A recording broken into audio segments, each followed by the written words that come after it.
Hello friends, welcome to SSC coaching centre. दोस्तों, आज मैं आपके लिए गणित के बहुत ही अच्छे सवाल सिखाऊंगा। इस वीडियो को पूरा देखना। चलिए स्टार्ट करते हैं। पहला सवाल है, यदि 10% और 11% के लाभ पर एक मेज के विक्रय मूल्यों का अंतर 11 रुपये हो तो मेज का लागत मूल्य क्या है। बड़ा ही अच्छा सवाल है। देखो, 10% और 11% के लाभ पर, है ना। अब 100% की कोई चीज होती है, उस पर 10% का लाभ मतलब 110 हो जाएगा। 11% का लाभ मतलब 111% हो जाएगा। अब 110% से 111% हो गया, कितने की वृद्धि हो गई? 1% की वृद्धि हो गई। कितने पर? 11 पर। यहाँ पे कितने का अंतर है? 11 का। तो यहाँ पे 1 का अंतर है, यहाँ पे 11 का अंतर है। तो एक वैल्यू 11 के, 1% की वैल्यू 11, तो 100% की वैल्यू कितनी हो जाएगी भैया? 1100 हो जाएगी। आप अच्छे तरीके से जानते हैं, 1100 हो जाएगी। 100% लागत मूल्य कितना हो जाएगा? 1100 हो जाएगा। और 1100 दिया गया आपके पहले ऑप्शन में। यह सवाल का बिल्कुल सही जवाब हो जाएगा। सभी को क्लियर हो गया ना? अब देखेंगे अगला प्रश्न। अगला सवाल है, किसी गांव की जनसंख्या 5% घट जाती है। यदि वह जनसंख्या 3000 अधिक होती तो जनसंख्या में 10% की वृद्धि हो जाती। गांव की मूल जनसंख्या ज्ञात करें। गांव की जो भी मूल जनसंख्या होगी अपने आप में 100% होगी। अब इस 100% में से 5% आपकी घट गई है। 5% अगर घट जाती है तो बचेगी कितनी भैया? 95% बचेगी। 100 में से 5 घट जाएगी, 95 बचेगी। ठीक है, ये बात आप अच्छे तरीके से जानते हैं। 95% बचेगी।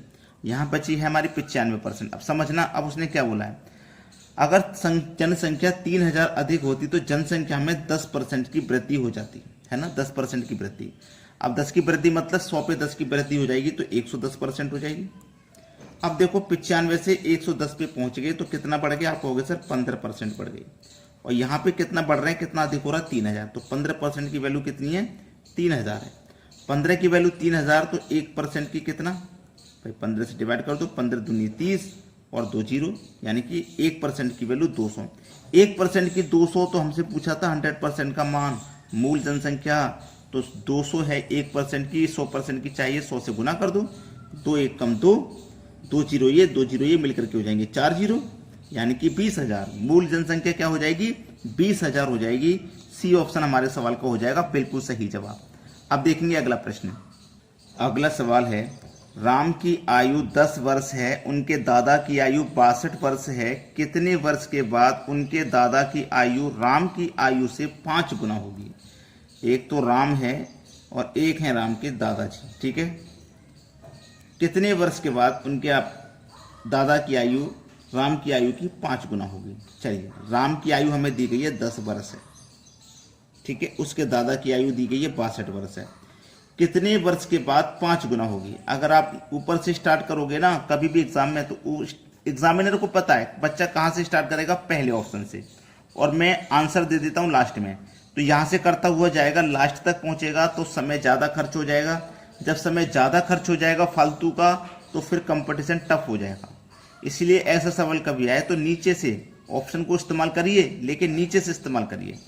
तो मैं मान लेता हूँ 3 वर्ष के बाद, तो 10 में 3 जोड़ दूंगा भैया 13, 62 में 3 जोड़ दूंगा 65।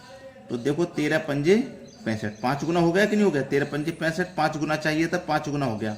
ठीक है, तो दादा की आयु 3 वर्ष बाद 5 गुना होगी। आंसर आ गया। देखो, अब पहले क्या करते, आप पहले इस ऑप्शन को इस्तेमाल करते, फिर इसको इस्तेमाल करते, इसको इस्तेमाल करते, बहुत समय लग जाता। एग्जामिनर यही तो चाहता है। तो ये कुछ सवालों की ट्रिक्स सीख लीजिए कि हमें आंसर हो सकता है लास्ट में मिल जाए, समय बर्बाद करने के लिए। ठीक है, अब देखते हैं अगला सवाल। अगला सवाल है, 7 क्रमांकित संख्याओं का औसत 20 हो तो उन संख्याओं में सबसे बड़ी संख्या क्या है? 7 संख्या 1 2 3 4 5 6 7, औसत 20 है। औसत का मतलब होता है बीच वाली संख्या। 7 में से 3 इधर से छोड़ दो, 3 इधर से छोड़ दो, बीच वाली संख्या। औसत याद रखना हमेशा बीच वाली संख्या होती है।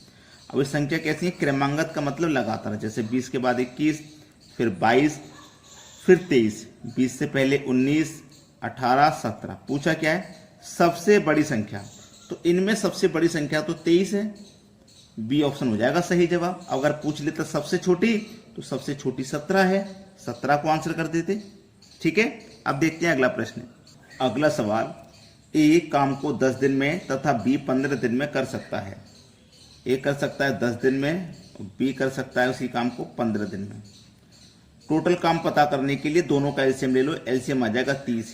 टोटल काम 30 है, 10 से 30 को कटाओ 3 बार में, 15 से कटाओ तो 2 बार में। ए हमारा एक दिन में 2 काम करेगा तभी तो 30 काम को 10 दिन में कर पाएगा। बी हमारा एक दिन में 2 करेगा तभी तो 15 दिन में 30 को करेगा। ए का एक दिन का काम 3, बी का एक दिन का 2। अब उसने बोला है यदि दोनों मिलकर उस काम को करेंगे तो 3000 के कुल वेतन में से ए को कितने रुपए मिलेंगे।